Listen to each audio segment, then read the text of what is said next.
Bestie, nagpapakulo ako dito ng sago at malilit ang gamit ko. Nung luto na siya, hinango ko na yan. At nilalagyan ko ng tubig para hindi naman siya magdikit-dikit. Set aside ko lang para lumamig. Dito naman sa bowl na yan, meron na yung all-purpose cream. Siyempre yung bidang manggang hinog, yung sagong malamig na, at condensed. Ganyan lang ang mga ingredients na kailangan natin. At paghahalo-haluin lang natin siya lahat.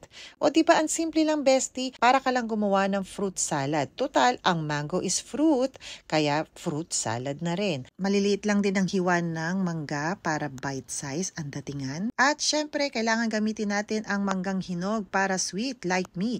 At paglagay ng sago, kailangan salain naman yan dahil yung tubig hindi kasama, bestie, baka maging sabaw na yan. Matamis na yung mangga kaya hindi ko dinamihan yung condensed. Ang ginamit ko pala ditong sago ay maliliit lang, bestie. Pero kung gusto mo naman, malalaki is fine. Masarap lang kasi yung maliliit dahil mas marami kang mailalagay. At syempre, sa bawat kuha mo, may mga sago na maliliit. Ay, ano ba yun? Nagets mo ba? Hindi pa yan ready, bestie, dahil kailangan yan ilagay sa ref para mag-chillax muna sila. Mas masarap kasi yan pag malamig. Mas refreshing. So, into the ref muna sila hanggang sa lumamig. May natira pang konti kaya naman nilagay ko sa maliit na baso. At hindi na ako nakapag-intay dahil para akong natakam dito. Tingnan mo naman kasi, bestie, sauce pa lang, solve ka na. What more pa ang mango at sago? Pwede na bang pang commercial?